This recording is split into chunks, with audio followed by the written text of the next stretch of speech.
guardaba las fiestas. Es la diferencia también con este Yeshua, con el Jesús, ¿no? Que no guarda fiesta.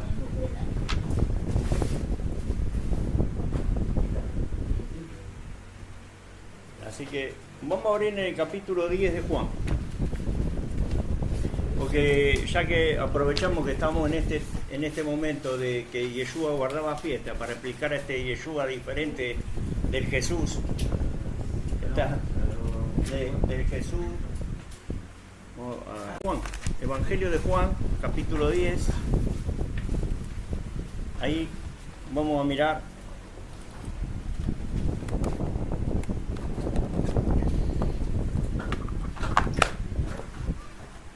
buena fiesta. Vamos a aprovechar, porque ya que estamos en Hanukkah. ¿Sabe alguien qué quiere decir Hanukkah? Dedicación, alguno dice, ¿no? Dedicación del Bien, templo. sí, muy bien. ¿Qué más? La dedicación, ¿sí? La fiesta De la dedicación. de la dedicación, la fiesta de las luces. Por el Sí. milagro que hubo, que estaba Milagro. preparado para un solo día y duró 8 días, ¿no? Muy bien, el aceite que faltaba, bien. Y de las 2 escuelas que decían, ¿no? Que se prendían las 8 velas juntas, la otra decía, no, que un día cada una. Muy bien, muy bien. Estás enterada, Rosita. Bien, bien, bien. La escuela funcionando. Ha estudiado Rosita, ojo, Bueno, Hay mucha información al respecto. sí, claro. Bien, alguien que me diga quién era Antíoco Epífanes, o qué hizo Antíoco Epífanes. Era un cruel, bravo, malo, maligno. ¿Y qué Un hizo? emperador. Modificó todas las leyes del judío, ¿no? ¿Qué más? Profanó. ¿Profanó como qué? ¿Cómo lo profanó?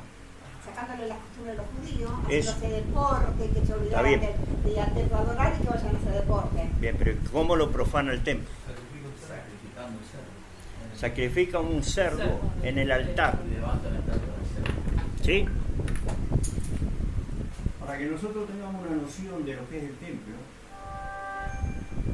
tenemos una división aquí, una división acá, donde acá tenemos 3 elementos. Este sería un templo. Esto es el altar, el atrio, ¿verdad? El altar, el templo. Acá tenemos. Y en una palabra, lo que nosotros vamos a ver acá, es como que esto sería una cabeza, los ojos, ¿verdad? Y la boca.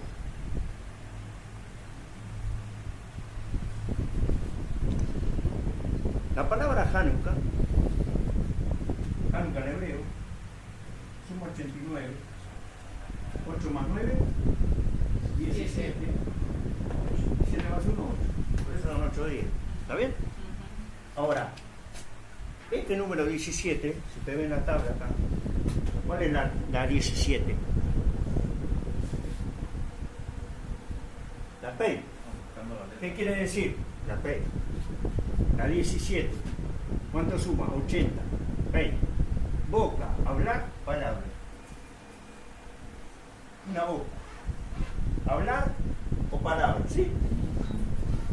Entonces, cuando vos profanás el altar, le pones un cerdo acá en el altar, es decir, comer lechón, comer cerdo o sacrificar, estás impurificando el altar. Lo que estás haciendo es cerrándole la boca acá.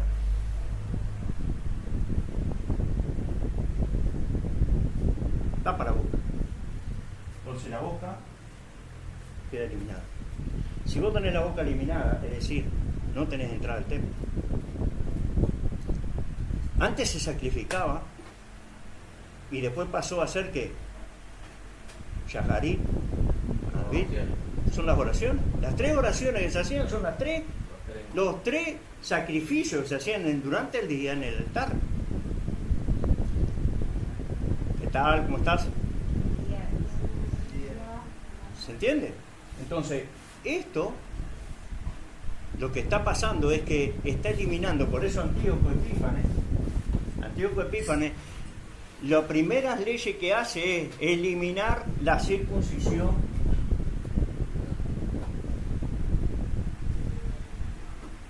¿Qué más? Shabbat. ¿Qué más? Festividad. Todas las festividades pesan.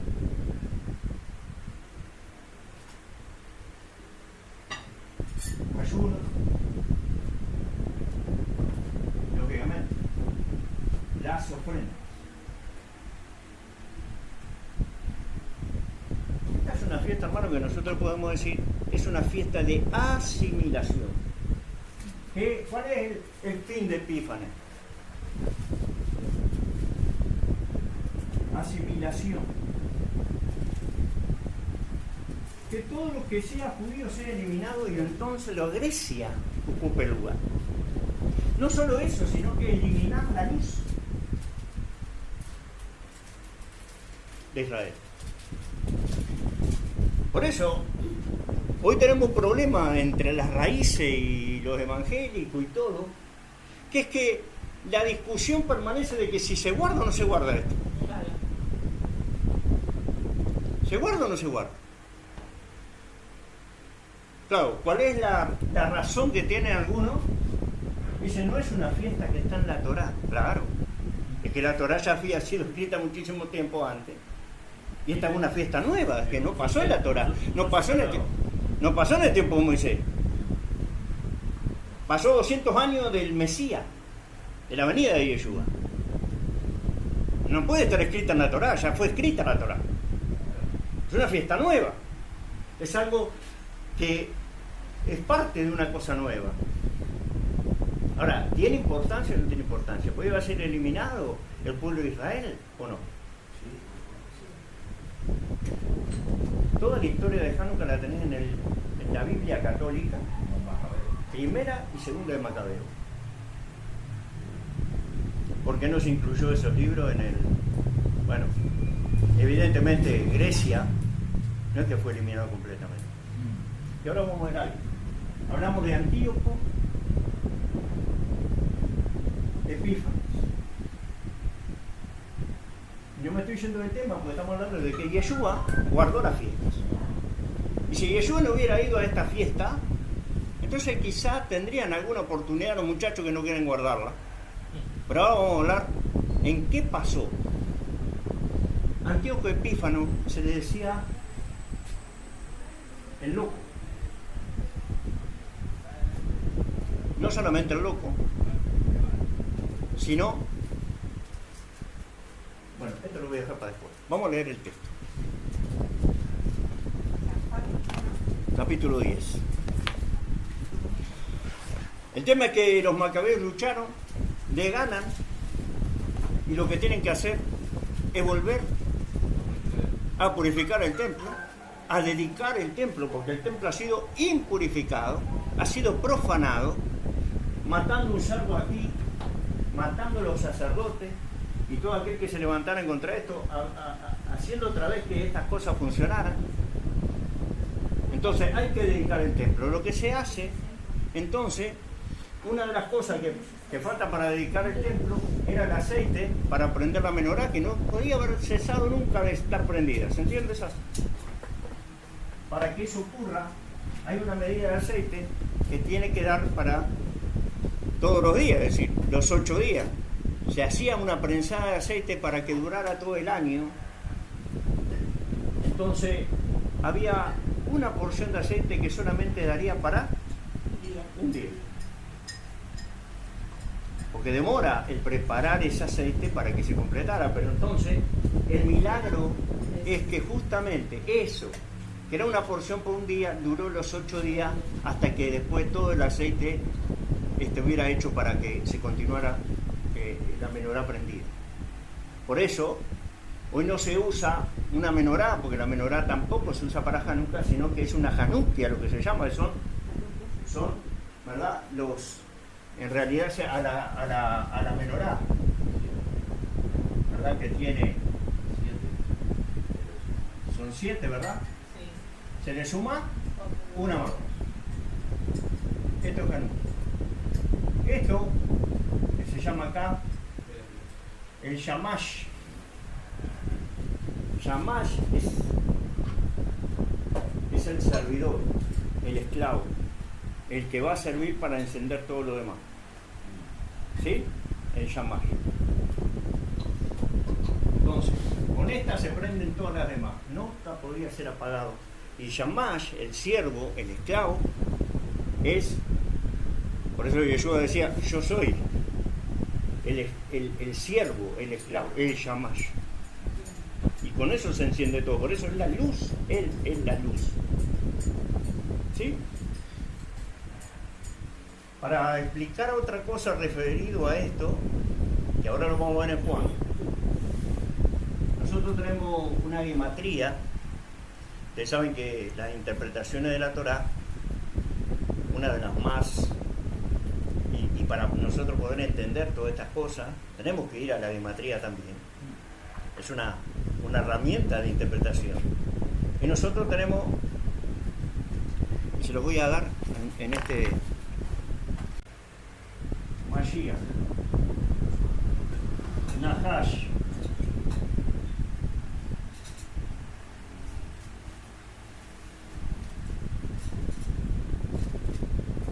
y les voy a dar otra palabra que tiene la misma gematría que estas dos, también es 358, que es la palabra Or Haolam. Or Ha-Olam, que es la luz del mundo. Así que hay tres palabras que nosotros tenemos con la misma gematría. Eso nos habla de una cosa muy interesante. Mashiach, Nahash y la luz del mundo tienen relación. Ahora, ¿qué relación tiene? Mashiach con Nahash, con la serpiente, ya lo hemos hablado muchas veces. Lo sabemos. ¿Qué quiere decir? Que de lo malo, que lo que aparentemente es malo para nosotros, sale algo mejor. Que si hay una serpiente que es un veneno, se nos ha entregado la Torah para que sea el antídoto del veneno de la serpiente, Mashiach. Pero no solamente es eso. Si nos han querido tapar la luz, si nos han querido silenciar la boca, y nos han querido oscurecer, también la misma numeración de Mashiach es la luz del mundo. Por eso cuando nosotros vamos al libro de Juan, que ahora entramos, Juan, siendo sacerdote, o descendencia del sacerdote, Juan es el único de los apóstoles que era sacerdote. Por eso él no entró en la tumba de Yeshua. Un sacerdote no puede tocar muerto. Entra Pedro, pero no entra. Por eso Juan podía entrar en los atrios del templo, cuando él estaba siendo entregado. Porque él es sacerdote y él puede entrar y conoce el lugar. Cuando escribe Juan, todo lo que escribe Juan desde el capítulo 1 hasta el último capítulo es un protocolo de entrar al lugar santísimo. Es un protocolo de un sacerdote entrando en el templo. Para entender el libro o el Evangelio de Juan, tenés que entender que él va a hablar de todas las fiestas. Por ejemplo, capítulo 2 de Pesaj, capítulo 5, ¿sí? Está en otra fiesta, tabernáculo. Pesaj y panes sin levadura, capítulo 2, 5, tabernáculo, expiación. Capítulo 10, ¿en qué fiesta está? Abrimos capítulo 10, Evangelio de Juan. Si alguno ya lo sabe, de todas maneras lo estamos repasando. Justamente entramos, porque este Yeshua que guarda fiestas, y nosotros nos preguntamos si nosotros también tenemos que guardar. Bueno, es interesante que nosotros vamos entonces a entrar en esta parte. Capítulo 10, versículo 22 en adelante. Y vamos a leer despacio. Celébrase, como dice ahí en la católica. Era invierno y en Jerusalén se celebraron las fiestas del año por rememorativa de la dedicación del templo. Muy bien, ahí.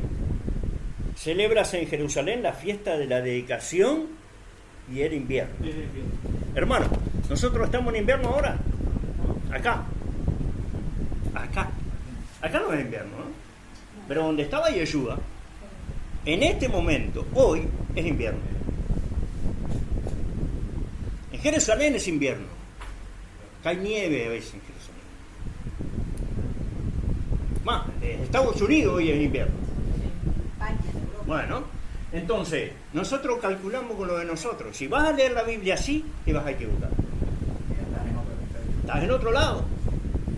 Para nosotros sería verano, pero en este lugar donde Yeshua está caminando es invierno. Hoy sería invierno.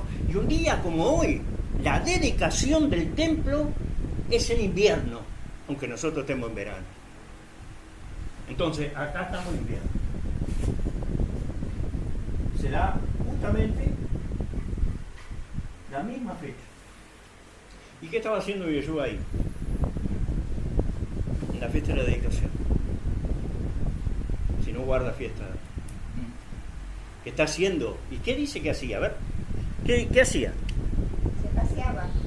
¿Sí? ¿Cómo? En el templo o del ¿En dónde? pórtico de Salomón. Ah, la palabra no es pórtico, en el original es salón. Salón de Salomón, donde Salomón adoraba, dice.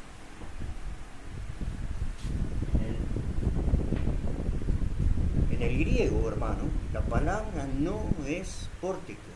Pórtico es la palabra en Hechos. Pero en Juan es salón. El salón de Salomón, donde Salomón adoraba. Algunos ponen el pórtico como este lugar, pero él estaba adentro. ¿Qué está haciendo acá adentro? Pues si lo quiere dejar como pórtico, déjelo, pero entonces está acá. ¿Qué está haciendo Yeshua caminando ahí? ¿Qué está haciendo Yeshua? ¿Saben lo que hacía? Lo mismo que hacía Moisés antes de la dedicación del tabernáculo. Porque para que el tabernáculo funcionara, Moisés tenía que dedicarlo. Y él lo roció, lo dedicó, le dedicó el atrio, le dedicó este altar, le dedicó el lugar santo, y el lugar santísimo tenía que entrar Aarón. Entonces, esa dedicación, que es volver a que comience a funcionar, ¿sí? Que tienen que tener las luces, por eso el problema de los macabeos era que no había aceite para las luces. En este caso, Yeshua no tiene ese problema. Si va a ser la fiesta de la dedicación como una conmemoración a lo que pasó con los macabeos. Pues lo único que pasó. Pero yo le voy a llamar a usted a una reflexión, porque este Antíoco Epífanes, a que todo el pueblo de Israel lo recordó por eso. Y hasta hoy nosotros también tenemos que recordarlo. Pero Yeshua habla claramente de él. Pero muy claramente habla de él. Y si usted va a Mateo 24, él ahí va a traer una referencia de la fiesta y de lo que va a pasar más adelante. Y él dice, la abominación desoladora. ¿Qué es esto? ¿Quién es Antíoco Epífanes? Abominación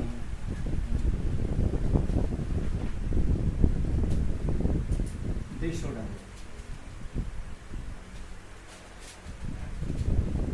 ¿Por qué la abominación desoladora? Porque lo dejó sin templo, lo dejó a Israel inutilizado, lo desoló, quitó las fiestas, quitó la circuncisión, quitó el Shabbat, quitó los ayunos, quitó las ofrendas, quitó el altar impurificado, quedó desolado.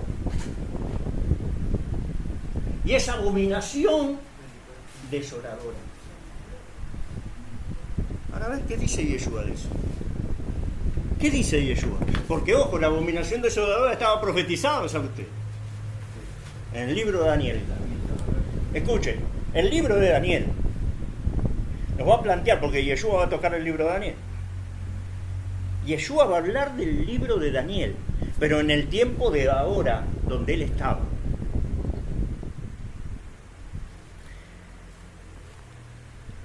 Vamos a Mateo 24 entonces. ¿Sí? ¿Cómo es que dice? A ver. Versículo 15. Señales antes del fin, dice. Por tanto, cuando veáis en el lugar santo la abominación desoladora de que habló el profeta Daniel, el que le entienda, entonces los que estén en Judea huyan a los montes. El que esté en la azotea no descienda para tomar algo de su casa, y el que esté en el campo no vuelva atrás para tomar su campo. Mas hay de aquellas que estén en cinta y de las que críen en aquellos días. ¿Y el 20? ¿Orá? ¿Qué dice?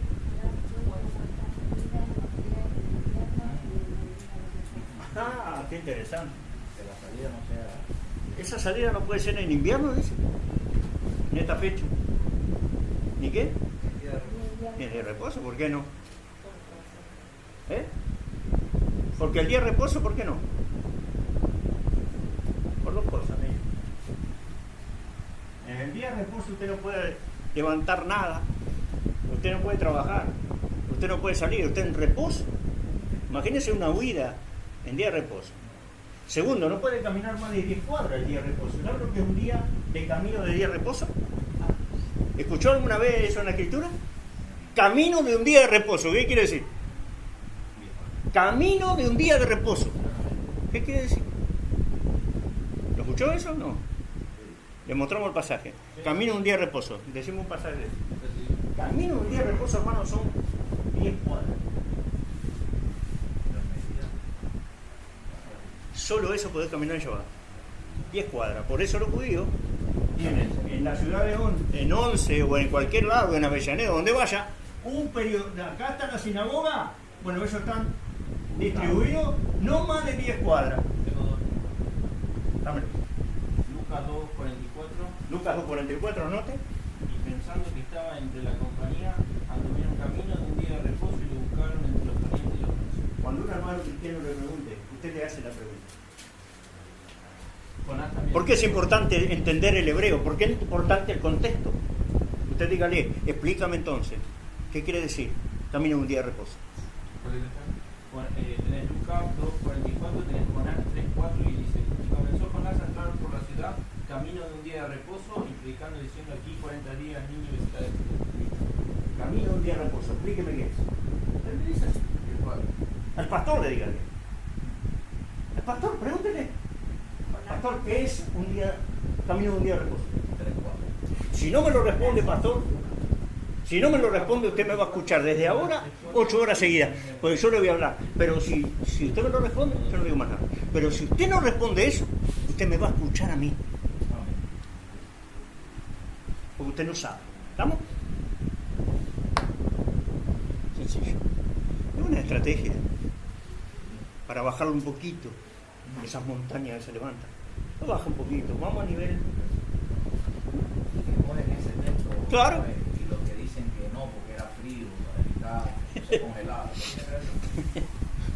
Era para no perderse la vocación de. Exacto, hermano. Usted sabe lo que es.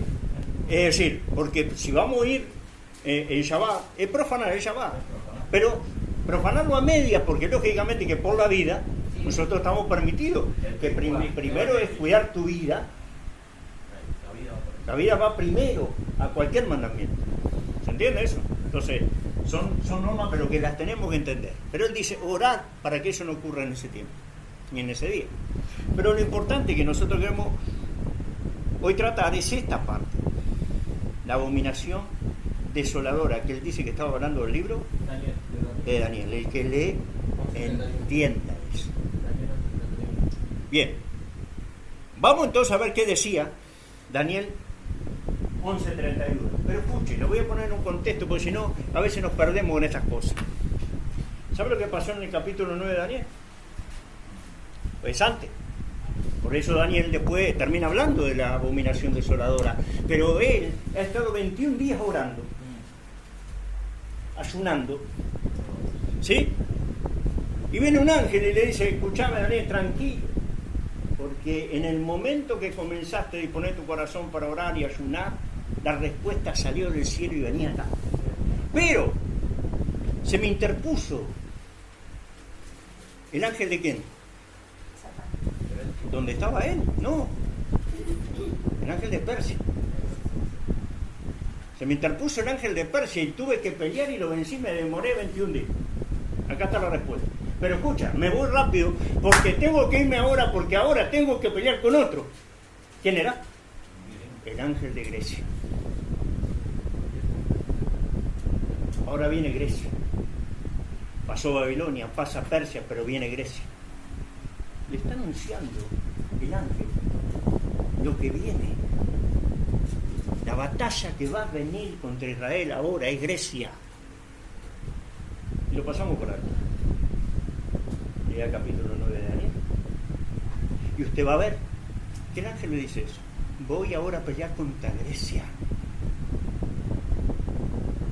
Y Daniel le debe haber quedado pensando y dice, ¿qué tiene que ver Grecia? No? Claro, Daniel no lo va a ver eso. Pero sí está obligado a profetizar sobre eso y escribir sobre eso, porque aunque no sea para él en ese momento, es para lo que viene. Y entonces en el capítulo 11, después de ese evento del capítulo 9, Daniel dice, ¿quién lo tiene? ¿Ya lo tienen? ¿Tenés, Daniel? Daniel 11:31. Ve, el capítulo 9, oración de Daniel por su pueblo, ¿eh? Pasa, capítulo 10, la visión de ahí está, la visión de las 70 semanas. Y en el 11, ¿qué dice? ¿20 y cuánto? 11:31. ¿Qué dice? Y se levantarán de sus tropas que profanaron el santuario y la fortaleza, y te harán el continuo sacrificio, y pondrán la abominación desolada. ¿De qué está hablando Daniel? Estaba describiendo. ¿Qué está hablando Daniel, hermano? Si no está profetizando sobre lo que iba a pasar con los macabeos. Y después los evangélicos sacamos primero y segundo de Macabeo de la Biblia que los católicos pusieron. ¿Quieren entenderlo? Lean primero y segundo de Macabeo. Hay algunos que lo quieren negar, dice que ¿Es su historia? Pero entonces le negamos la profecía de Daniel. Abominación desoladora. Y ahora Yeshua, en pleno siglo I, donde ya pasó, él está hablando de otra abominación desoladora, pero él le está diciendo esto. Ojo, que esa tribulación que viene no ha tenido una igual. Si fue fuerte la de los macabeos, la que viene, va. Nunca se vio algo igual. Es decir, este no se fue. Este sigue. Este sigue. Es esta. Y que va a volver. Eso está diciendo. Porque siempre, hermano, va a estar. Siempre va a estar. Asimilarte, quitarte la luz, callarte la boca. Te van a querer. ¿Por qué, hermano? Porque esto era el sacrificio que se cambiaron por las 3 oraciones. Yaharí, Arbí, ¿sí? Las 3 oraciones.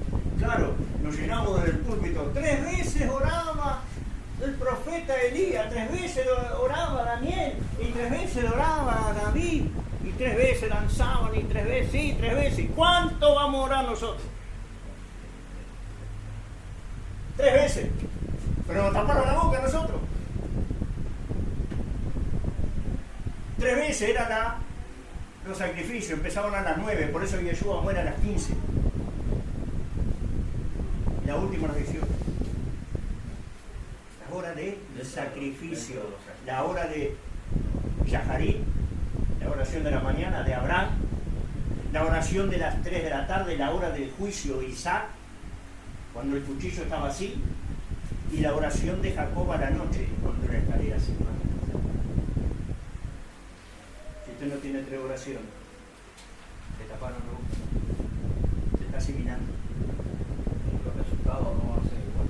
Se está asimilando. ¿Y por qué? Porque tiene que salir de ahí. Pero Grecia le dice eso. Bueno, lógico. Eso es judío. No me dejes pensar. Pero esa es la raíz. Esa es la raíz, hermano. Por eso nosotros estamos en raíces hebreas. Y algunos de raíces hebreas no quieren raíz. Claro, algunos están en la raíz hebrea y no quieren la raíz. Están locos, hermano, están locos. La guardamos o no la guardamos, la cumplimos o no la cumplimos. Haz lo que quieras. Pero después no vengas con problemas, con dificultades y con otras cosas. No vengas con... Te taparon la boca. Entonces, interesante que Yeshua estuvo en la fiesta de la dedicación. ¿Y por qué no decimos eso? Yeshua en Juan 10 estuvo en la fiesta de dedicación y el que lo presenta es Juan, un sacerdote que entiende lo que es el servicio en el templo. Y él lo pone y él se paseaba, dice, estaba ahí. Yo que soy Juan lo entiendo. Él está dedicando, él está como Moisés dedicando otra vez el tabernáculo. Claro, ¿cómo lo pone el Evangelio? La destrucción del templo, pero él no está hablando de eso. La destrucción iba a venir mucho después. En ese momento no está destruyendo el templo. ¿Se entiende? Y entonces lo que él está diciendo, en esta purificación del templo, en esta dedicación del templo, lógicamente que nosotros tenemos un templo que él habla de este cuerpo. ¿Sí? ¿Dónde está el templo hoy? ¿Somos nosotros o no? Pero él no entiende. Una cosa es entender, yo soy un templo, yo soy un templo, o todos somos un templo. ¿Cómo entendemos? Porque él es la cabeza y nosotros ¿qué somos? El cuerpo. ¿De cuál es el templo?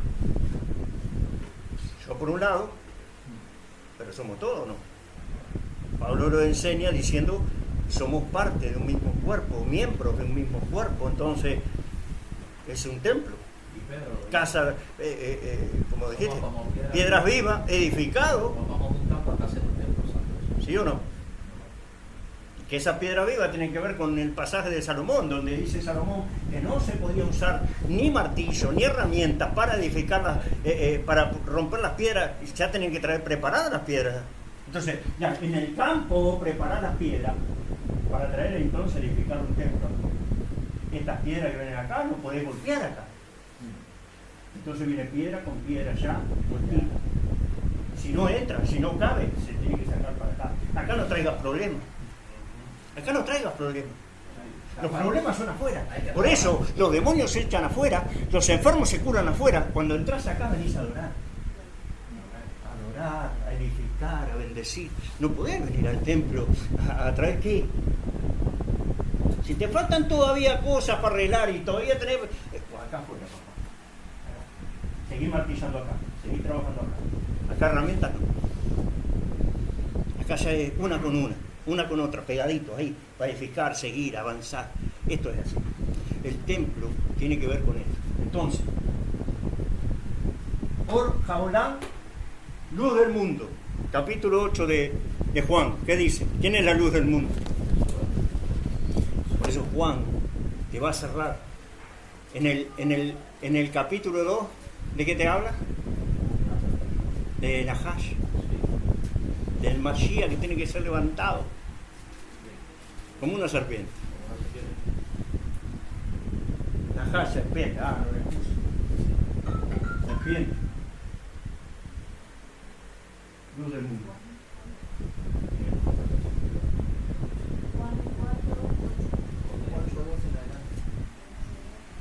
La luz del mundo, ¿no?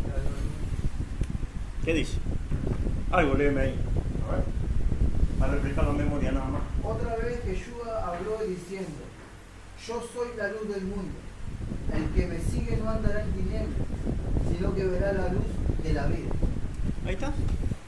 Entonces, a ver, si te vienen a quitar la luz, te quieren asimilar, la única solución que tenés, y nosotros, por ejemplo, que no son judíos, que somos la casa de Israel, lo único que tenemos como entrada es Mashiach,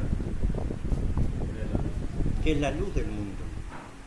Hermano, si andamos en oscuridad es porque, a ver hermano, si andamos en oscuridad es porque justamente es lo que nosotros queremos, no buscamos la luz. ¿Y qué dice Juan en la primera carta? ¿Amaron más las tinieblas que la luz? sus obras eran malas. Ah, no, pero no, si ya no hay obra, hermano.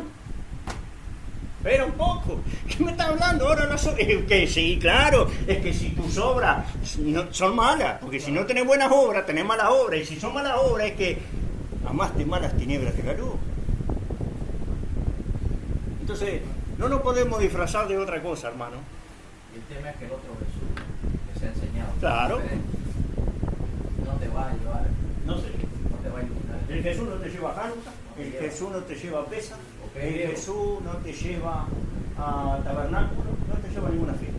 Ni las que están en la Torá, como algunos dicen, ni las que no están en la Torá, pero están en los evangelios. No te lleva a ninguno.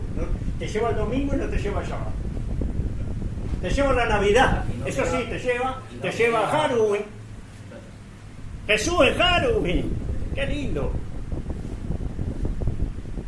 La fiesta de la muerte, esa sí la pueden guardar, no hay problema. Mire, si Hanukkah estuviera en la Torá, no lo guardamos. Si la tuvieran, y si Navidad estuviera en la Torá, no la guardan. Claro. Si Navidad estuviera en la Torá, no la guardan. Pero como no está en la Torá, la guardan. Claro. Es sencillo. ¿Se entiende, no? Es una cosa, hermano, que nosotros tenemos que investigar. La escritura hay que revisarla. No se quede con lo que alguien dice. Lea. Escudriñá si cree que tener la vida eterna, ¿no?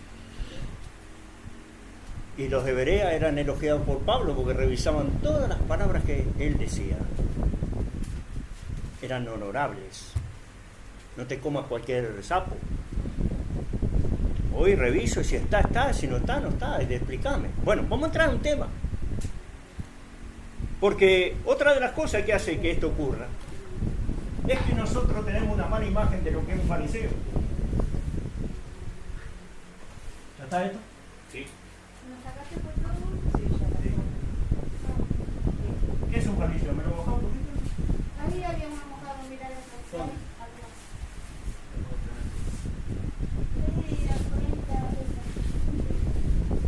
Bien. Tenemos una imagen de lo que es un fariseo. Entonces, ¿el fariseo qué es? ¿Algo bueno o algo malo? Pregúntale al pastor, ¿qué es un fariseo? Pastor, ¿qué es un fariseo? Ya está igual. Un fariseo, pastor. ¿Es bueno o malo? ¿Qué le parece? ¿Usted qué dice? ¿Qué piensa un fariseo? ¿Qué piensa un saduceo? ¿Y qué piensa un esenio? ¿Por qué es importante? Hermano, siguiendo el paso de que Yeshua es diferente a Jesús, no porque sea otro, pero como el pasaje que estamos nosotros enseñando hace ya 3 domingos, es el pasaje de 2 de Corintios 11:4, que dice que si viene otro hablando de otro Jesús diferente, o de otro espíritu diferente, o de otro evangelio diferente, a ese sí lo toleráis. Pero Pablo no está diciendo que hay otro. Para Pablo hay uno solo. Pero hay algunos que tienen otro. ¿Se entiende?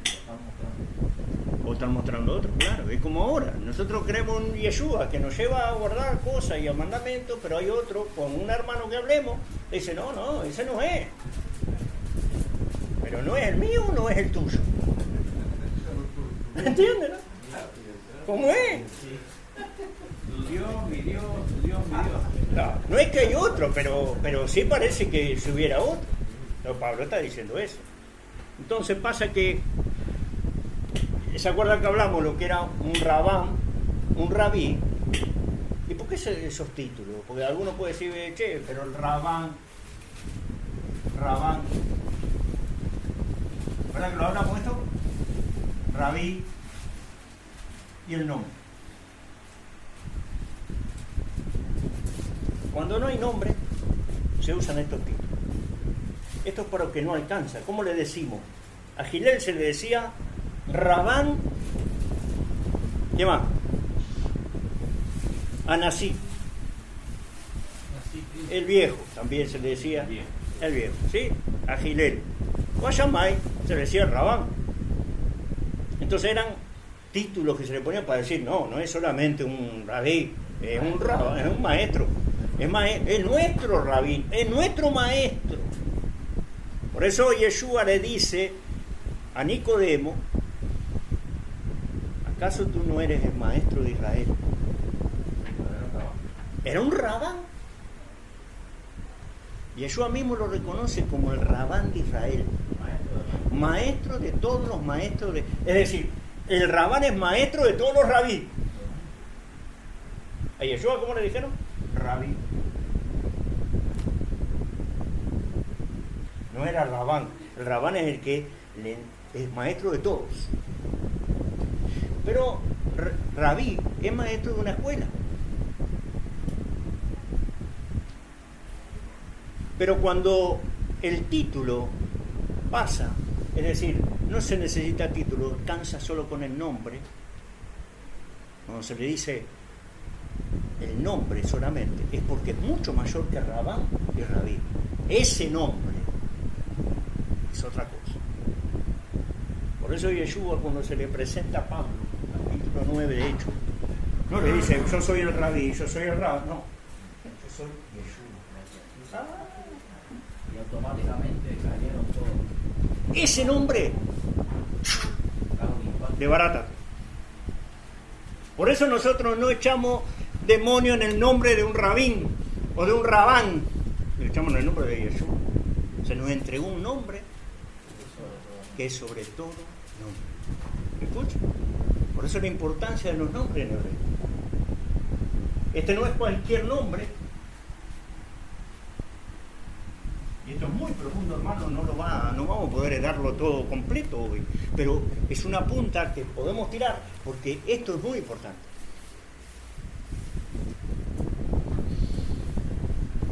Lo segundo que hablamos el domingo pasado era que predicamos.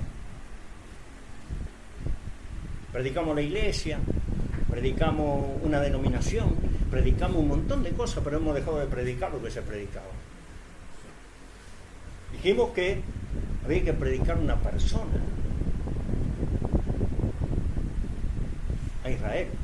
Pero Pablo, en el contexto de Pablo, él es judío, él es benjamita, ¿sí?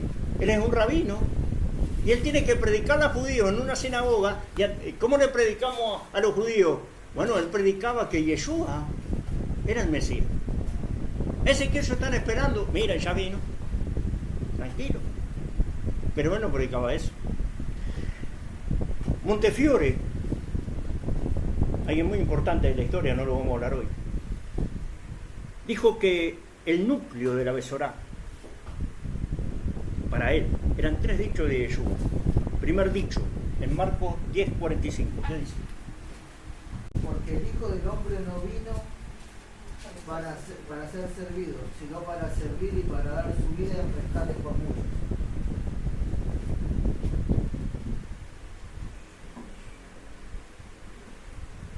El primer dicho, vino a dar su vida en rescate por muchos, no vino a ser servido. Segundo, Lucas 5:32. Estos 3 dichos es el núcleo de la Besorá. A ver. 5:32 de Lucas. ¿Qué dice? Rápido. No he venido a llamar a justos, sino a pecadores al arrepentimiento. Sino a pecadores. Escuche, ¿con quién está hablando eso? Con un fariseo. ¿Sí? Con fariseo está hablando. ¿Con quién está hablando? Contexto de Lucas. ¿Qué dice lo que no dice? Que si no vine a llamar a justos, es que hay justos. Vine a llamar a pecadores. A los justos no. Escuche. Le duela a quien le duela. En el tiempo de Yeshua hay justos.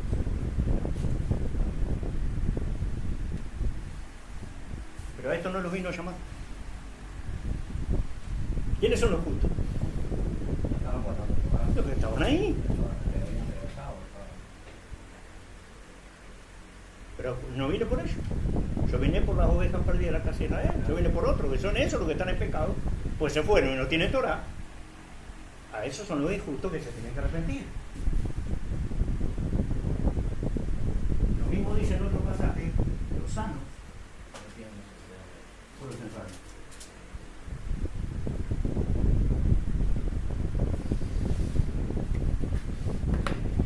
Muéstrame un caso de un judío endemoniado, hermano, en la Biblia. ¿Tiene uno? Judío endemoniado. ¿Quiénes son los endemoniados? Lo de la casa de- ¿Quiénes son los endemoniados en los evangelios? ¿Quiénes son? Gadara, Gadara, Israel. Samaria, ¿Quiénes son? la casa del norte. Listo. Esos son los que están enfermos. Y esos son los hijos.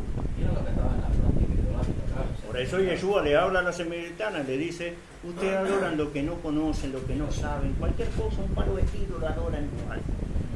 Pero nosotros, dice, los judíos, nosotros, la casa de Judá, adoramos lo que sí conocemos, lo que sí sabemos. ¿Le guste? ¿A quién le guste? Es lo que dijo Pablo, al Dios no conocido. ¿No? Bueno, ellos no lo conocen, él sí. Judío, de la tribu de Benjamín. Benjamín y Judá juntas con Leví. Eso es casa de Judá. Pablo es casa de Judá, no es casa de Israel. Pero como nunca fue un profeta de la casa de Israel a ningún lado, todos los profetas eran de la casa de Judá. Aún yendo a la casa de Israel, tienen que ser profetas de Judá. Tercera, Lucas 19:10. Ahí nomás, un poco más arriba. Esto sería lo que para Montefiore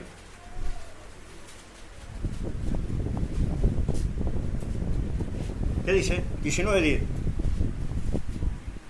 Porque el Hijo del Hombre vino a buscar y a salvar lo que se había perdido. ¿Qué se había perdido?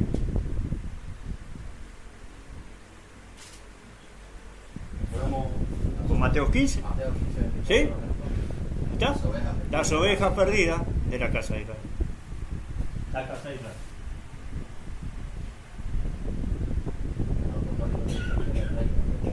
Bien, esto es lo que Yeshua.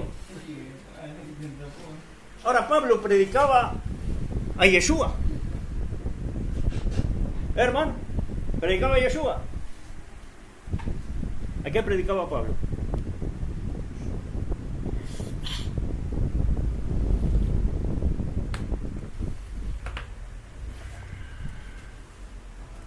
Le voy a dar unos pasajes a ver qué predicaba Pablo, ¿sí? Pues Hechos 19:8.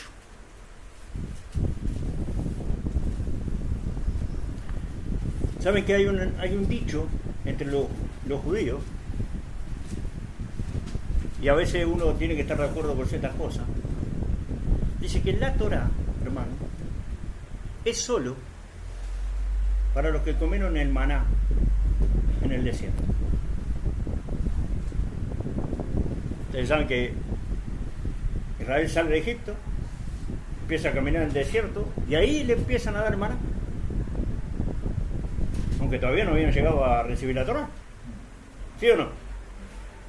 Pero empiezan a comer maná y a los 3 meses reciben la Torah en el monte Sinaí. Entonces ellos dicen, los que recibieron la Torah son los que comieron el maná. El que no comió maná no tiene Torah.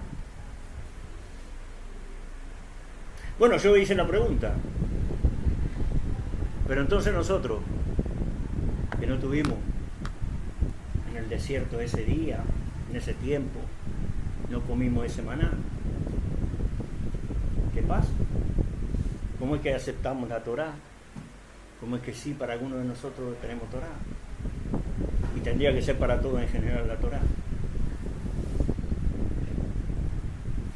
Donde uno dijo, yo soy el maná que descendió del cielo, y que si le comemos de él, entendí. Así que de ninguna manera Yeshua, que es el maná del cielo, te puede llevar a otro lado. Te va a llevar al Sinaí derecho. Es imposible que el maná que cae de arriba te lleve a otro lado, a no recibir la Torah. ¿Entiende o no? Entonces yo no puedo entender, hermano, que un hermano no esté de acuerdo con la Torah, no esté de acuerdo con los mandamientos, entonces no comiste maná. Déjame dudar de esa relación con Yeshua. ¿Ah? En vez de tener Torah, está atorado. Está atorado. Bien. Atragantado. Hermano, vamos a centrarnos en lo que nosotros debemos predicar. Porque el domingo pasado dijimos, nosotros tenemos que predicar a una persona, para que el que no cree, al que no cree, hermano, nosotros no le podemos predicar a una iglesia, no le podemos predicar la Torá, no le podemos predicar la Biblia, porque la Biblia no es para él. Nosotros vamos a hablarle al vecino, y el vecino no entiende nada de la Biblia, nunca la leyó, y no le importa, y tampoco a nosotros nos tiene que interesar eso. Porque él no puede entender la Biblia si primero no recibe un espíritu. Nosotros no podemos hablar a la gente que no entiende, que no cree, de la Biblia. Nosotros tenemos que presentar a una persona que hizo algo en nosotros. Por eso somos testigos. ¿Qué es testigo? Lo hablamos 1000 veces acá. Testigo es la persona que vio, que escuchó, que palpó algo. No sirve un testigo de haber escuchado a otro y decir, no, yo soy testigo. No, usted escuchó a otro. Usted no es testigo. Usted no sirve para presentarse de testigo. El testigo es el que vio, escuchó, tocó. Ese es testigo. Si me vas a hablar de Jesús, si me vas a hablar de Yeshua, tenés que haberlo visto, tenés que haber escuchado de él y haberlo tocado. Tenés que haber tenido una experiencia real con él. Entonces cuando vos me contás lo que viviste, me contás eso. No me estás hablando de religión, no me estás hablando de una iglesia, no me estás hablando de denominación, no me estás hablando de nada. Me estás haciendo conocer a alguien para que yo también tenga una experiencia con él. Claro. Pero si Pablo está hablándole a judíos en sinagogas y a toda la gente, ¿qué predica Pablo? Hechos capítulo 19.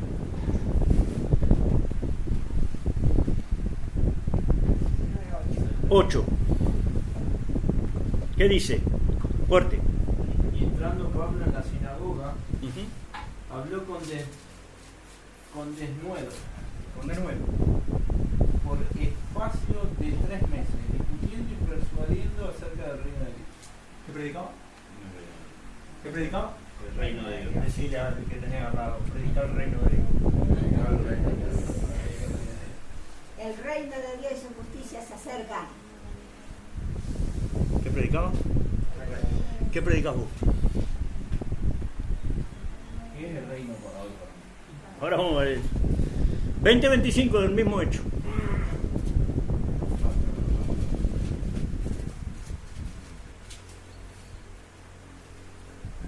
Me gusta, cambiamos el tema. Y ahora he aquí, yo sé que ninguno de todos vosotros, entre quienes he pasado predicando el reino de Dios, verá más bien. ¿Cómo? 25. Fuerte, otra vez, repetilo. Y ahora he aquí, yo sé que ninguno de todos vosotros, entre quienes he pasado predicando el reino de Dios, verá más bien. Me la he pasado predicando el reino de Dios con ustedes. Ahora no me van a ver. Es lo que querían entender. Otro pasaje. 28-23.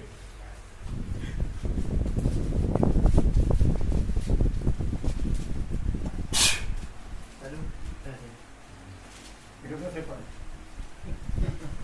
Coraje para 28-23. Fuerte, ¿alguien? Y habiéndole señalado, enseguida dijeron a él muchos a la posada, a los cuales le declaraban y le testificaban el reino de Dios desde la mañana hasta la tarde, persuadiéndole acerca de Jesús, tanto por la ley de Moisés como por la ley de Jesús. Interesante interesante el pasaje, ¿no? No se lo mostraba. Miren, fíjense de vuelta, léalo fuerte. Otra vez, Esteban. Y habiéndole señalado un día, vinieron a él muchos a la posada, Escuche, todo el día, desde la mañana hasta... ¿Predicaba qué?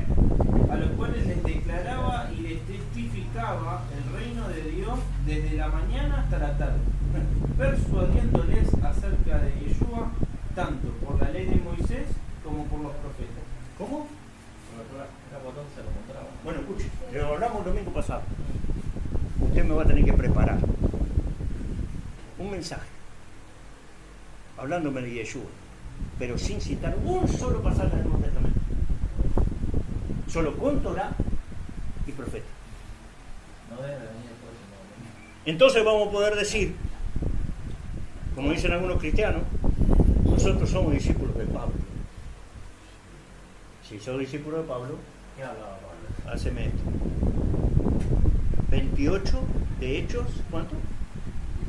23. Y es que ciertamente él no se lo podía mostrar por el clima de allá. porque Claro, no existía, no estaba. vino Mayo. Es que no se predicaba así.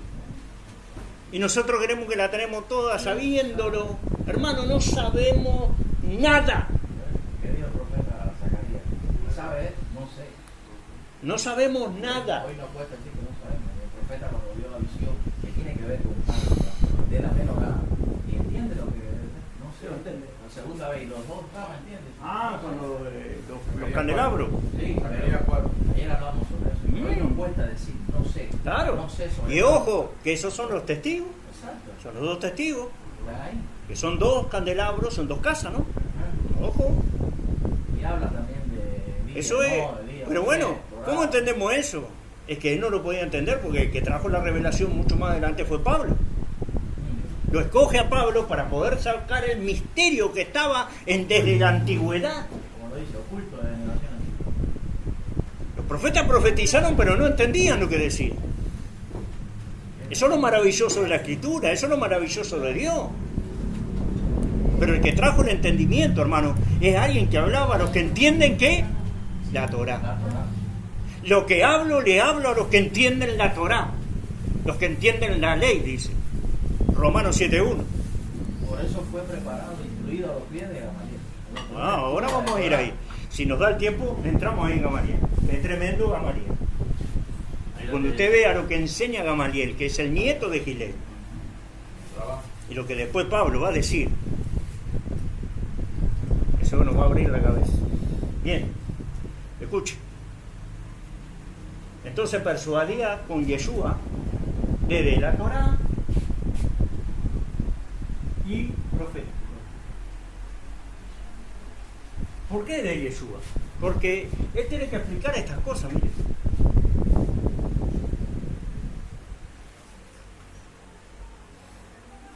Que vino a dar su vida en rescate. ¿Por qué? No vino a llamar a justos, sino a pecadores. ¿Por qué? ¿Y por qué Pablo entonces enviaba a los pecadores, a los injustos, a aquellos que no tienen Torá? Y no como Pedro, a aquellos que sí tienen. Y lo que se había perdido, a la casa de Israel.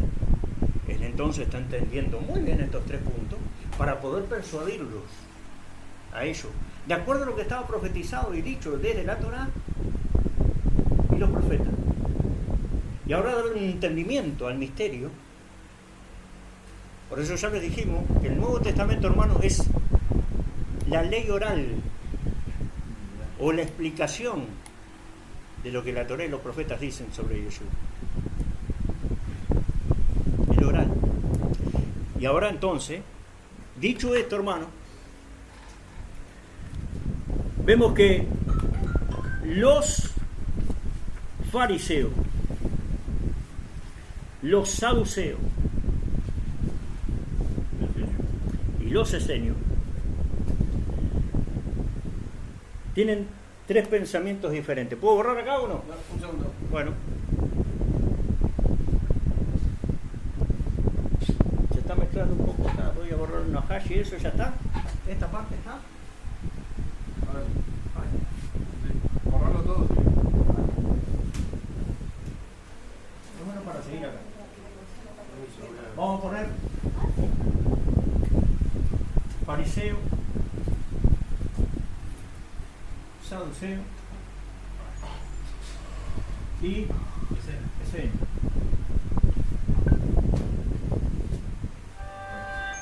Ahí está.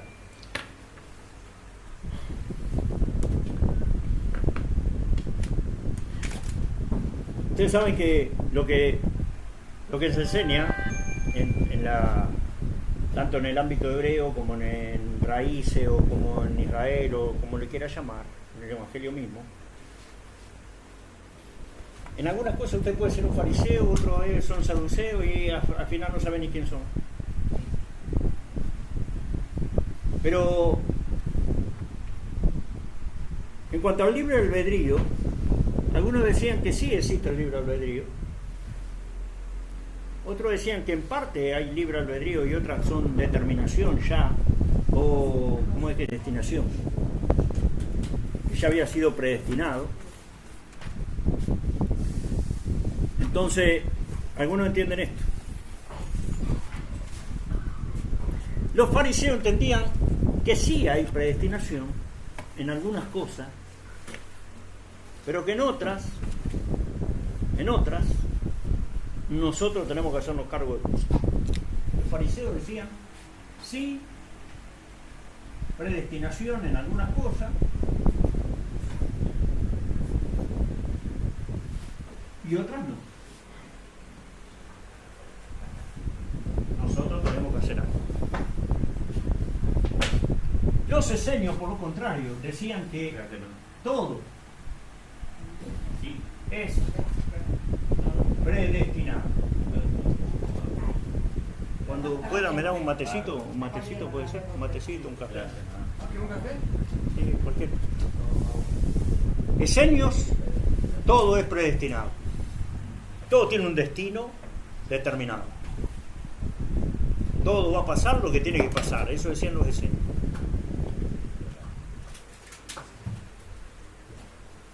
¿Y qué decían los saduceos? No hay predestinación para nada, todo es en manos nuestras. Todo está en nuestras manos. Todo está en nuestras manos. Y si pasás por alguna cosa mala, es por vuestra torpeza, es por lo que hiciste vos. ¿Listo? Torpeza tuya. Todo lo que te pasó es por culpa tuya. ¿Escuchaste? Saduceo.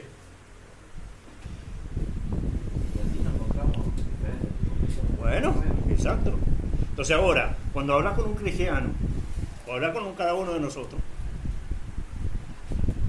¿qué entendía este en cuanto a la Torá?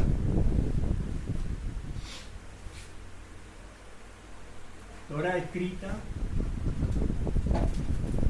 Torá oral, fariseo. ¿Qué cree el saduceo?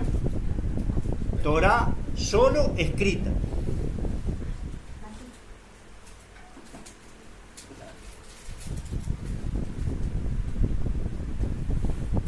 Solo Torá escrita, ni profeta, solo Torá escrita.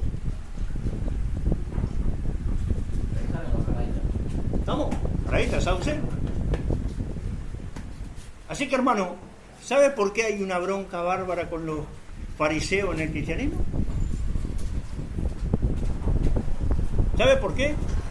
En el cristianismo te van a siempre a rebajar al fariseo y te lo van a poner como que contra Jesús el fariseo, porque ellos son saduceos. Solo la Torá escrita. No me vengas con la oral, no me vengas con profeta, no me vengas con estupideces, no me vengas con... ¡Cálmate, saduceo! Ahí salió. Con Talmud no me venga con el Talmud. Claro, venga con... Cálmate, ya te identifiqué, tranquilo.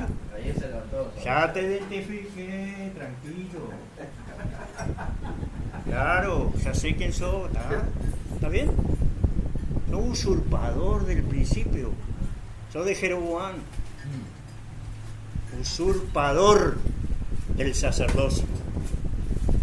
Los saduceos son usurpadores, era todo negocio. Era por plata que ellos querían.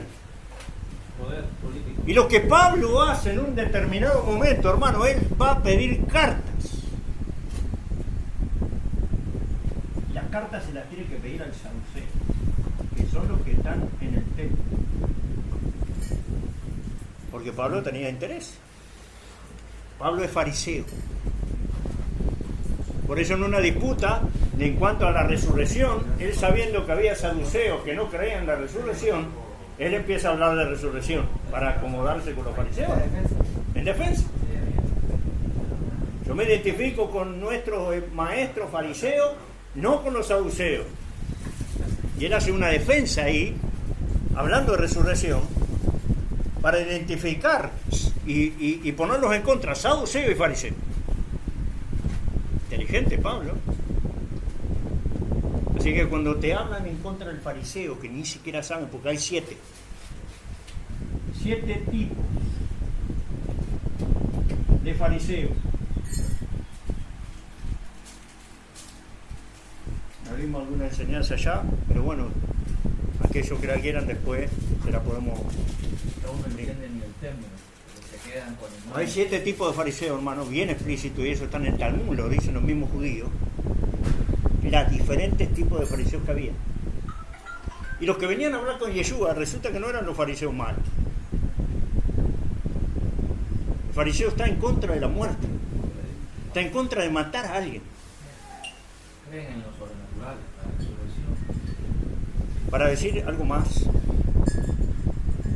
entonces, vamos a ver qué predica Pablo y de dónde era Pablo en ese caso, bíblicamente.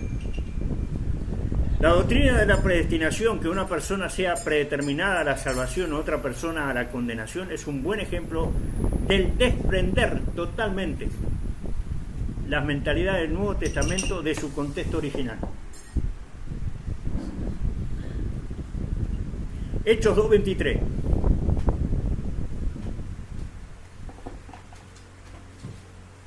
Hechos 2:23, ¿qué dice?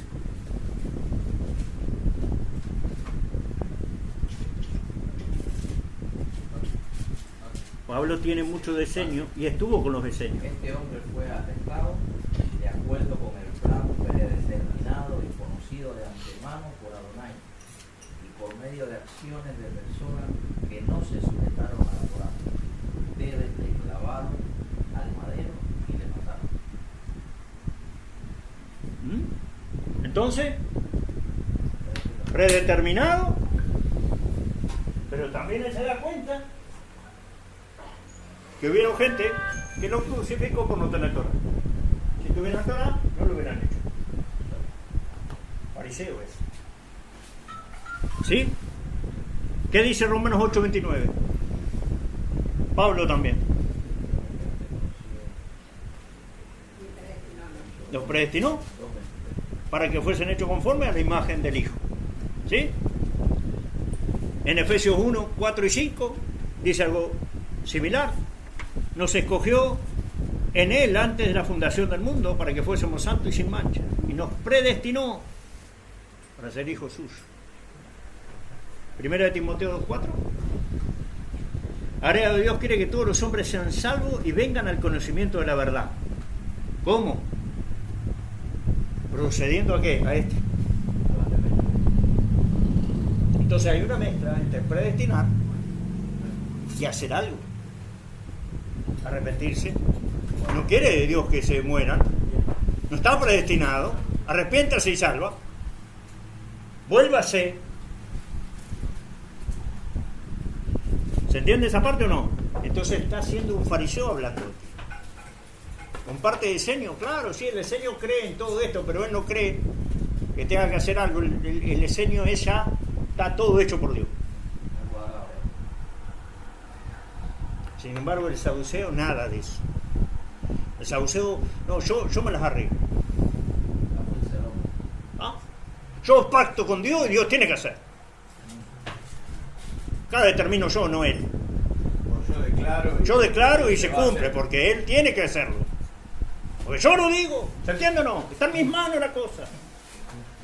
saduceos predicando.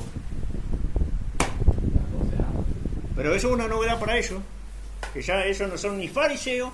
Claro, por eso nos acusan a nosotros de judaizantes, fariseos judaizantes, porque ellos son saduceos, usurpadores de lugares que no les corresponden. Y bueno que lo digan. ¿Les duele? Ahora entonces está bueno que nosotros lo llamemos el saduceo, pastores saduceos. Les va a doler, pero es la verdad. Pero no estamos para pelear, hermano. Nosotros no vamos a pelear. Pero sí nosotros tenemos que saber dónde estamos parados nosotros. Bien. Vamos a entrar, para terminar, no sé qué hora estamos, pero ya nosotros hoy vamos a terminar medio tranquilo. Dijo, la Torá, un oficio y a nadar. Nadar. Esas tres cosas le tenés que enseñar a tus hijos. El padre. Le tenés que enseñar Torá. Le tenés que enseñar un oficio, porque si solamente Torá, le enseñás a ser un inútil, un perezoso, que no trabaja. Torá. Un inútil con Torá. Sí. Entonces tenés que enseñar una profesión para que trabaje. Y a nadar, para que en un tiempo, bueno, en aquel momento, cuando los sabios estaban hablando, se usaba el barco para transporte, o de un lugar a otro en una embarcación, y de repente una tormenta, un coso, caías al agua y te ahogabas por no saber nadar. Por eso Pablo enseña y dice, el naufragio muchas veces. ¿Se ahogó? No sabe nadar.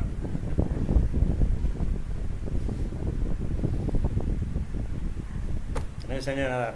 Y hay algo que se dijo siempre, Yeshua es un carpintero. Como que José le enseñó la carpintería. Pero, hermano, cuando vos profundizás en la palabra de carpintería, no existe. No. Es artesano, No. constructor.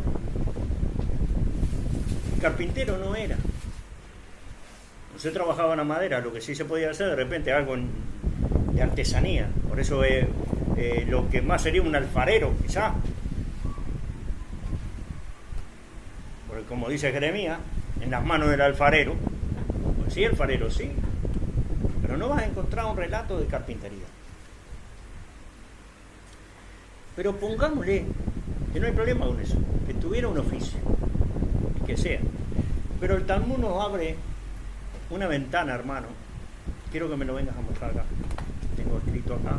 Sin embargo, en las tradiciones arameas del siglo V aparece la referencia en la que el padre de Yeshua es un carpintero, tal como se menciona en la Pellita. Pero ahí dice Bre Nagorá. ¿Sí? La palabra Nagá, Yosef, que es el padre, por lo que algunos autores han especulado en el término griego correspondiente al término arameo Nagará. Esto estuvo un estudio. Sugirió que dado el uso del término en el Talmud carpintero, puede significar un hombre muy erudito de la Torá. La descripción del Nuevo Testamento de Yosef como carpintero podría indicar que se le consideraba sabio y letrado en la Torá. Esto no lo sabía, por eso se lo estoy dando. Sin embargo, en la traducción aramea, con el lenguaje que habla Yeshua, saben del uso metafórico de carpintero, el hijo de carpintero. En las antiguas escrituras judías, en los textos talmúdicos, el nombre arameo que significa carpintero o artesano, nagar, equivale a sabio o erudito. No es algo que ningún carpintero, hijo de carpintero, pueda explicar. Así lo dice en Talmud, en Shevanot 9b o Kedushin 66. No hay ningún carpintero ni hijo de carpintero para explicarlo. En el tratado de Abodá Zará, el Talmud tiene varios tratados. Uno es Abodá Zará. Y Abodá Zará 50b dice eso. No hay ningún carpintero o hijo de carpintero que pueda explicar esto. Bueno, no está diciéndole al carpintero que hace la mesa, ¿usted me puede explicar? No, estamos hablando de un tema complicado de Torá. que nadie puede explicar. No hay un hijo de carpintero o un carpintero que explique. Y ahora miramos, para que entiendan, ahí es lo que dice. La referencia se encuentra en la Abodá Zará 50b. Es una discusión sobre si podar un árbol en año sabático, sábado, con carpintero, tal como se lee.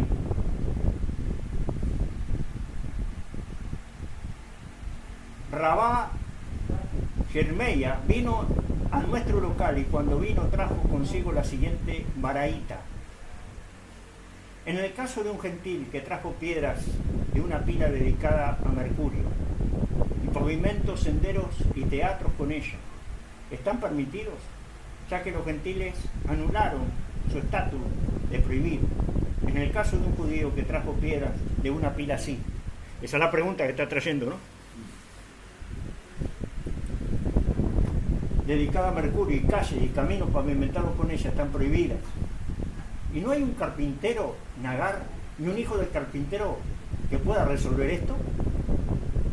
Es decir, nadie puede resolver la dificultad inherente a esta declaración, ni un estudioso de la Torá, ni siquiera un erudito que sea hijo de un erudito. La baraíta continúa.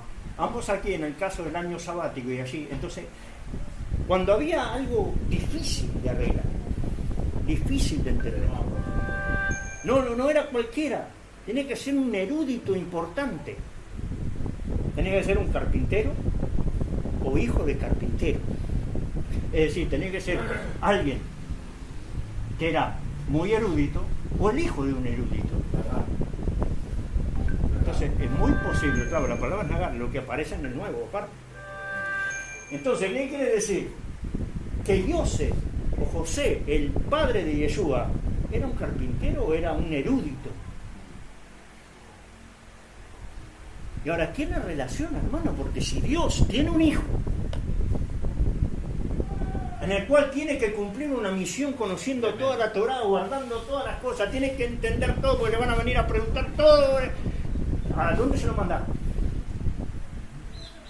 ¿A un ignorante? A un carpintero. A uno que no escribe ni lee. Ahí le vas a dar al hijo para que le enseñe qué. A hacer mesas y banquitos. Eso es lo que nos toda la vida judía. Bueno, los mismos judíos tienen los secretos. Y nosotros, porque decimos, no está en la Torá. No está escrito eso. Ah, qué lindo. ¿Te perdiste? Pero ahí es la importancia porque no entran aquí. Esto no cosas está en la Torá. Hay cosas que están en la Torá escritas que a menos que no entre a orar no lo pueden. Son cosas hebreas, hermano. Entonces, ellos se ríen cuando escuchan desde el púlpito así un mensaje, un judío que pasa en el auto. Dice Jesús, el carpintero, el hijo del carpintero. Hacía banco, hacía banquito, bastidores para pintar. Si supieran que es un carpintero. Por eso es que no lo mueven a hacerlo no cualquier persona. Hermano, por eso venían los fariseos, los saduceos, a consultar, preguntaban. Las cosas que ni siquiera Gilel ni Shammai se ponían de acuerdo. ¿Y tú qué dices? Carpintero. ¿Y tú qué dices? Hijo de carpintero. ¿Qué hacemos con él? Hijo de carpintero. Trae barniz, trae cola. Pero claro, nosotros ya sabemos todo. Hermano, tápese. Ya no muestre más su ignorancia. No se desnude más. No ande mostrando calzoncillo y bombacha por ahí. Quitarlas. Deje de ser ignorante. Métase en serio en la profundidad de la escritura. Escudriñe si de verdad quiere. Porque si no, vamos a estar hablando pavada, hermano, como ya lo hemos hecho. Hemos tenido que estar arrodillados arrepintiéndonos de toda la pavada que hemos dicho. De cuánta gente metimos en cosas que no tienen que estar. No, y te dicen que Jesús era humilde, porque era pobre, porque era carpintero. Eso no es cierto. La humildad no tiene que ver nada con la pobreza. Todo lo que se le entregó. ¿Usted sabe que el pobre es orgulloso? Todo lo que tenía. ¿Qué tiene que ver? Jesús solo quieren vivir. Hay pobres re orgullosos, hermano, que no aceptan una ayuda. Pobre, sin nada, orgulloso. Y hay ricos humildes. No tiene que ver eso. No tiene nada que ver la humildad con la pobreza. Ni con que no tengas nada para comer. No existe eso. Eso te pasa por orgulloso también. Entonces un pobre orgulloso y un rico humilde. No tiene nada que ver eso. La humildad no tiene que ver con eso. La humildad es una cualidad positiva. La humildad es reconocer qué tenemos y qué no tenemos y de lo que dependemos de él. Y que todo lo que tenemos viene de él. Eso es humildad. No, ¿se entiende? Entonces, porque vos tenés cosas y como los dones, tenés dones y vos podés decir, yo tengo los dones. Sí, no. La humildad diría que él es un regalo de él en el cual debemos usarlo para él. El mío no es nada. Todo lo que viene de arriba, ¿de qué es? El hombre no puede recibir nada. Nada, no puede nada recibir si no viene de él. Entonces, ¿de qué nos vamos a jactar nosotros? ¿De qué nos vamos a enorgullecer? No podemos. Bien, terminamos, hermano, con lo que dice Pablo. Esto se los paso, así ustedes ya lo tienen. Lo tengo en un escrito acá, así que se los paso para que ustedes lo estudien después. Bueno, yo acá tengo... ¿cómo pasó? Les dejé, ahí está la parte, ¿ves?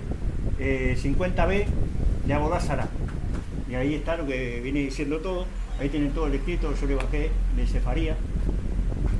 Todo lo que es el tratado de Abodá Zará, la parte de 50b, donde habla del carpintero, el hijo del carpintero, con todo su debate, ¿no? Así que esto se los paso, si ya ustedes lo tienen. No digan nunca más que él hacía mesitas y banquitos. Y banquitos. Dice que cuando murió José, según la historia, ¿no? Él te da cargo de la Cargo de la carpintería, ¿no? del padre. Pero ya los reyes le habían traído oro, mira. Todos los tesoros. ¿Qué le iba a faltar a Yeshua? A ver. Podía llamar a Pedro y su familia, a Juan y a su familia, todos 12 tipos con familia La vaca, y que dejen de trabajar, no hay problema, dejá eso te banco. Haciendo banquito. Hermano. Bueno, hay 3 modalidades de castigo en el judaísmo que ustedes tienen que entender.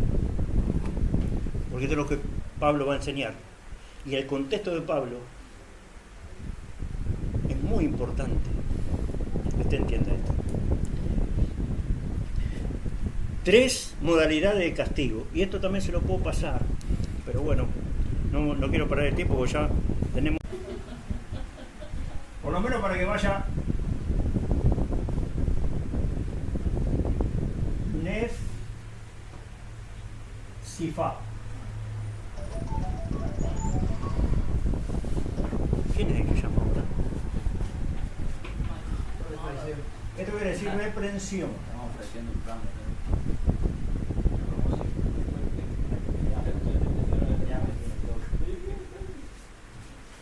Escuche, este castigo, Nesifá, que es reprensión, se prohibía durante una semana que cualquiera se juntara con la persona castigada.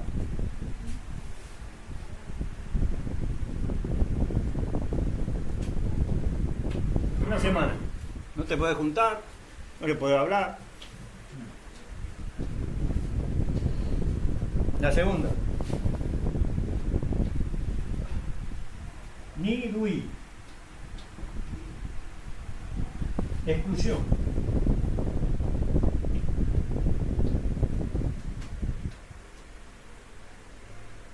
El culpable era excluido de la sinagoga un mes.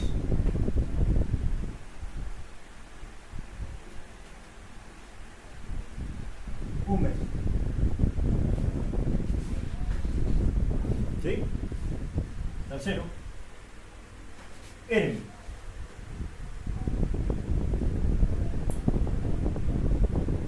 Excomunión.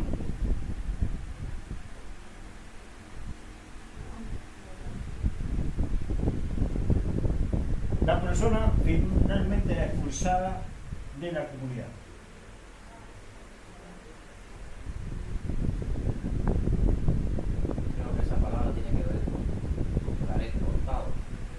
Sacado del pueblo.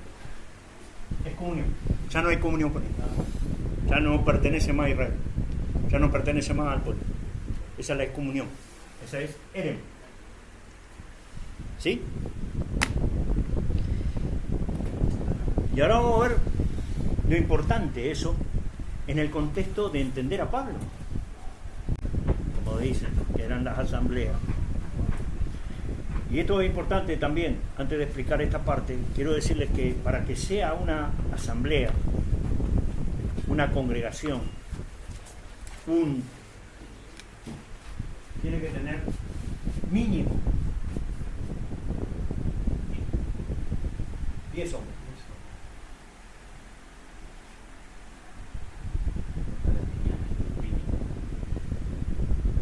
Niña.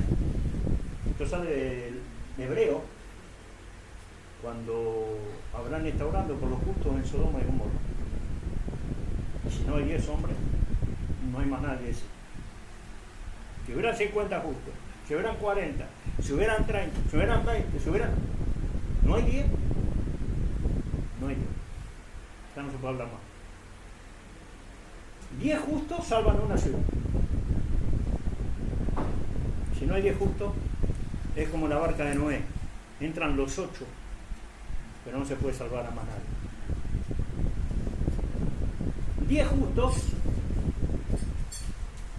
entonces hay asamblea. Cuando él va a Filipo, Pablo, no hay 10 hombres, por eso no hay sinagoga en Filipo. Y él sabe que tiene que ir al río, porque se hacen las oraciones y la austeridad a la orilla de un río. Cuando él va al río, se encuentra con mujeres orando. Ahí conoce a Lidia, y él predicando, ella abre el corazón, le invita a la casa, se tranquilidad. Comienza la iglesia en una casa, después la iglesia de Filipo. Pero como no hay 10 hombres, no hay sinagoga. Esto tiene que ser un principio para nosotros. 10 hombres. 10 hombres justos, tenemos asamblea. Podemos orar por la ciudad, podemos orar por las cosas, y eso Dios. ¿No? Pero si hay 3 juntos, eso es para juzgar. Si hubieran 2 o 3, él estaría en medio para juzgar. No es asamblea. Cuando tenemos 2 o 3, él está en medio nuestro para juzgar. No para hacer una asamblea, ¿sí? Entonces, en esta parte de Pablo, hablando de esto, vamos a un pasaje que yo le voy a dar ahora, en la primera etapa, que es en el primero, Nesifá, reprensión, en la que se prohíba una semana se juntara con otra persona castigada. No hay exclusión cuando el culpable era excluido de la sinagoga durante un mes. Y tercero, la excomunión, cuando la persona finalmente era expulsado de la comunidad judía. Cuando Pablo dice más tarde en Romanos 9:3, ¿qué dice en Romanos 9:3? Romanos 9:3 dice, porque desearía yo mismo ser... Desearía yo mismo ser anatema, maldito. Maldito. ¿Qué más dice? Separado de Mashiach. ¿Separado de? ¿Por qué? Por amor a mis hermanos. ¿Qué quiere decir? ¿Quiénes son sus hermanos? ¿Sí? Pero entonces, yo desearía ser un anatema, un maldito, y ser excomunión, que me echaran por amor a ellos. Expulsado. Ese es el contexto. Se está refiriendo a esta forma más severa de castigo aplicado por la sinagoga. Cuando Yeshua dice, muchos de ustedes serán echados de la sinagoga por causa de mi nombre. Y ellos van a pensar que están haciendo bien, que están sirviendo a Dios. Está hablando de ese contexto. La sinagoga usaba un castigo físico, también, como medida disciplinaria, aún en la dispersión. Pablo mismo lo relata en 2 Corintios 11, 23, 25, cuando se ve obligado, en contra de su voluntad, de escribir su experiencia. En azotes sin número, en cárceles más, en peligros de muerte muchas veces. De los judíos 5 veces he recibido 40 azotes menos uno. ¡Ey! A Pablo lo azotaron los judíos, es decir, el tribunal de la sinagoga lo azota, que son 40 menos 1, 39 latigazos. Lo cuenta él. ¿En dónde lo cuenta? En 2 Corintios 11, 23, 25. Después dicen que ya esas cosas no están vigentes. Pero Pablo, sujeto, recibió castigo. ¿Y por qué habría sido castigado? Bueno, Pablito, estás hablando muchas cosas que nosotros no estamos de acuerdo. ¿Qué más? Dice eso, hermano. Al inicio de su carrera, Pablo fue culpable de imponer los mismos castigos estrictos sobre otros. Es decir, ¿qué hacía Pablo al principio? Sacaba de la sinagoga, los traía, los azotaba, los mataba a algunos. ¿Dicen eso o no? Eso hacía. En la segunda etapa, ¿cuál era? 9 de Hechos, capítulo. Es como si Pablo olvidara la educación moderada que había recibido en la escuela de Gamaliel. 9, Hechos 9. Aquí me estoy salteando todo lo que era la escuela de Gamaliel, que es la escuela de Gilel, que es el séptimo de Gilel. Él es nieto, hubieron 7. Pablo dice que aprendió los pies de él. Para poder explicar eso hay que explicar que Gamaliel no es lo mismo que la escuela de Shammai, y que las discusiones que habían entre Shammai y Gilel eran discusiones en cuanto a la interpretación de la Torá. Nunca hubo una pelea, nunca hubo un maslote. Era entre los discípulos abajo, ¿no? Pero entre ellos nunca. Más, eran parientes y eran familia. Que nos va a enseñar muchas cosas cuando aprendamos esto. Y Gamaliel era un moderado. Gamaliel era el que ponía paño frío, trataba de conciliar, era un reconciliador. Por eso Pablo saca la frase, estoy reconciliando. El ministerio de la reconciliación, porque él viene de Gamaliel, no puede decir otra cosa. Sino Gamaliel, porque ese maestro nunca se va de vos.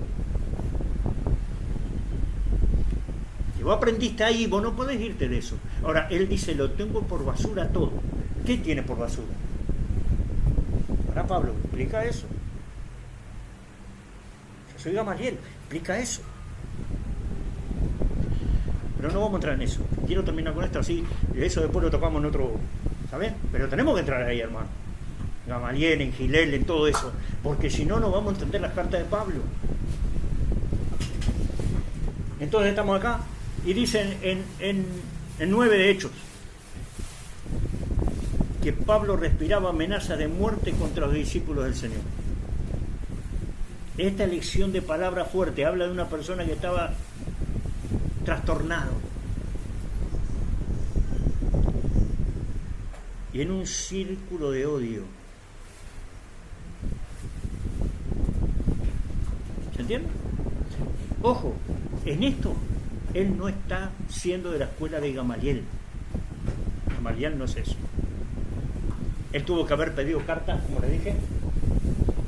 Acá, ¿ve? Si no, ¿quién le va a dar la carta? ¿Quiénes son los que están en el templo? ¿Quiénes son los que tienen la autoridad? Ellos le dieron carta.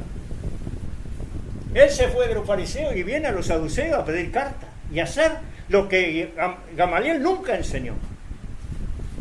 Gamaliel dijo, tranquilos, si es de Dios, ¿quién va a pelear contra eso? Si no es de Dios, se va a diseminar solo, tranquilo. Déjelo quieto, no sea cosa que le estés dando contra Dios. Y es lo que pasó. Y le menciona otros movimientos que hubieron. Claro, deuda, claro. sida. Bueno, Eso es diferente. entonces, eso es llamado en hebreo, hermano, lo que estaba haciendo Pablo, Sinat Inam, Odio. odio sin causa, Odio gratuito, ¿no? odio gratuito, Ahí vino la que es lo que destruyó del templo. La destrucción del templo viene por el odio gratuito. Entonces, miren, y esto se encuentra 2 veces en los Salmos de David, el odio gratuito. Él estaba orgulloso, hermano, de llamarse Saulo y de Benjamín. ¿Saben quién era Saulo de Benjamín?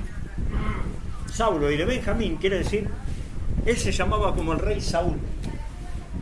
Era de la misma tribu. Saúl de Benjamín, ¿sí? Y él se llamaba así, Saúl y de la misma tribu de Benjamín. Pero eso lo hablamos los domingos pasados, lo que es la importancia de un nombre.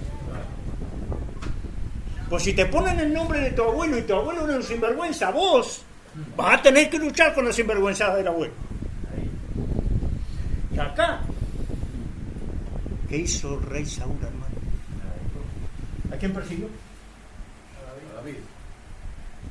Persiguió a David para matar. ¿Sí o no? Sí. Le alcanzó Para matar.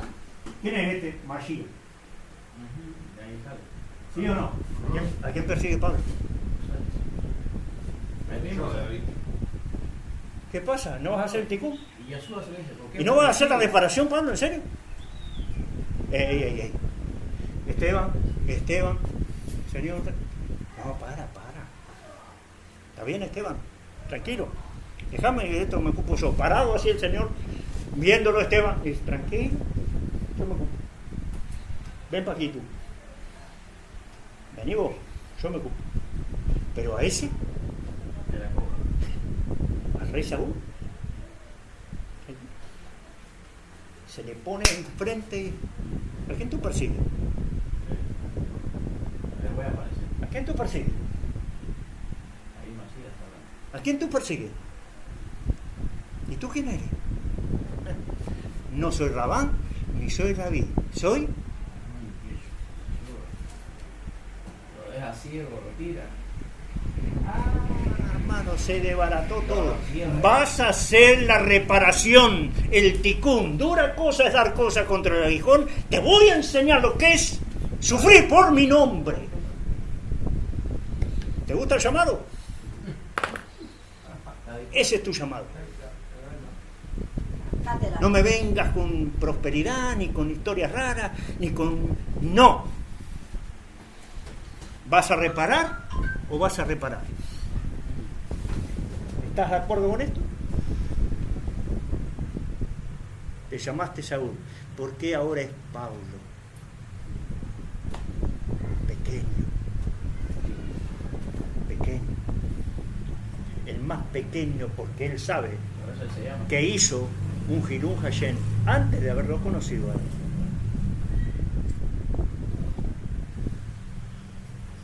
Soy el más pequeño de ellos, un abortivo, por lo que hice. El aguijón famoso, hermano. Es eso, esa conciencia de haber hecho lo que hizo y que tenés que enfrentarlo ahora viéndolos. Prefiero ser expulsado, mirá. Quisiera ser expulsado por amor a ellos. Quisiera perderme la comunión de todo eso, por amor, para que ellos puedan conocer. Entonces, en esta parte, hermano, para terminar, cuando expulsa al hombre que estaba con la esposa del padre,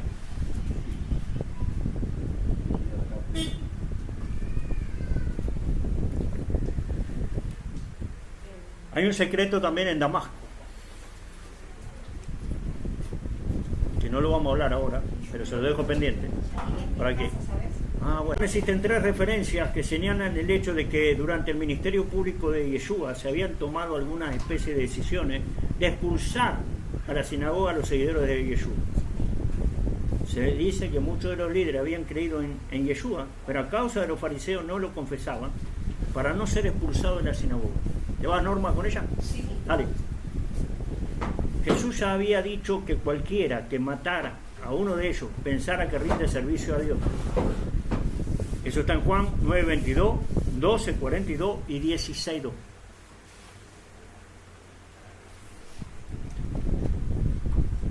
Bueno, lo dejamos acá. Después continuamos con la otra parte. Pero esta de expulsión, es la que él ejerce, con aquel que andaba con la mujer de su padre, 2 Corintios 5. Perdón, 1 Corintios 5.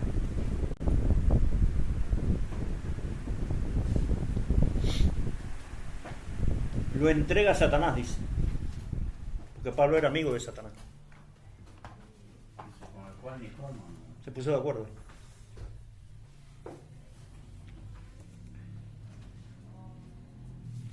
¿Está bien? Ya no se podía tener relación con él. No tenía que comerlo, ni saludarlo, ni hablarle. Y eso está ahí en el Nuevo Testamento, hermano. No. Entonces uno te dice, ¿pero de dónde saca eso? De hecho, también dice que hay que amonestar al que trae división. Claro. ¿Pero dónde está y ¿y dónde está en la Torá eso? Deséchalo, dice. ¿Y dónde está en la Torá eso? Sería eso. Claro.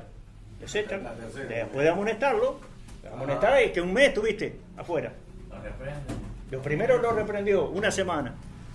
Después un mes. Bueno, ahora está afuera. Después de haberlo reprendido varias veces. Chalo, ya está. ¿Se entiende? ¿Dónde? Bueno, esto es fariseo. Escrita y oral. Ya está. Lo que estamos dando, hermano, y lo que estamos aprendiendo es base